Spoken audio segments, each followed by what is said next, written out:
Bonjour à tous, de nouveaux effets bénéfiques du soleil sur la santé des bébés ont été mis en évidence. C'est notre actu du jour présentée par Fanny. Bonjour Fanny.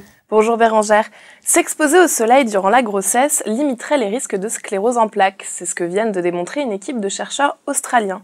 En comparant les mois de naissance et les régions de plus de 2 millions d'enfants, ils ont découvert que les petits nés en mai et juin avaient moins de risques de développer une maladie neurologique que les enfants nés en novembre-décembre. Rappelons que les bienfaits de la vitamine D, synthétisés sous l'effet du soleil, avaient déjà été prouvés, notamment dans des cas de diabète chez le nourrisson. Alors, future maman, profitez du retour des beaux jours pour flâner au soleil. C'est bon pour vous et pour votre futur bébé, mais n'oubliez pas pour autant de vous protéger. Merci Fanny. Et on termine ce JT en beauté avec les derniers scoops people de Marianne. Bonjour Marianne. Bonjour Bérangère, bonjour à tous. Vous allez le voir, on a un carnet rose qui est bien chargé cette semaine, avec d'abord la naissance la plus scrutée, c'est celle de la fille de Claudia Schiffer.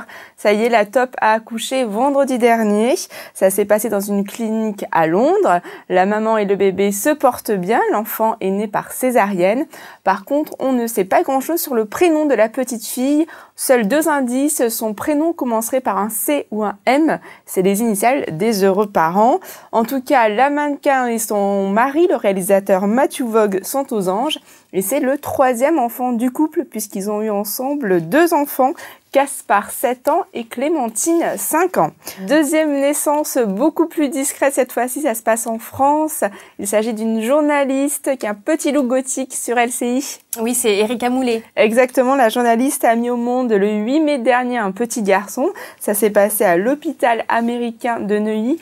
Mais comme Claudia, la jeune femme, est restée très discrète sur le prénom du petit garçon, donc il va falloir patienter encore un petit peu. En tout cas, une chose est sûre, notre consoeur se porte bien. On reste dans l'univers de la télévision. On vient de l'apprendre, la compagne de Pierre Mathieu est enceinte. À 36 ans, l'ancien animateur et DJ va être papa pour la première fois. Le bébé est attendu pour le mois d'août et on sait d'ores et déjà où va se passer l'accouchement. Ça sera à Biarritz. Et on finit avec une annonce, une petite surprise. Alors la star de la fièvre du samedi soir et de Pulp Fiction va être papa. Alors, tu as son nom, Fanny, je pense. C'est John Travolta. Exactement.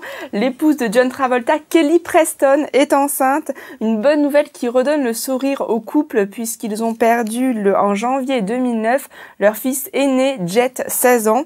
Et l'arrivée de ce nouvel enfant est aussi une heureuse nouvelle pour leur fille, Ella Blue, qui est âgée de 10 ans. Merci beaucoup Marianne.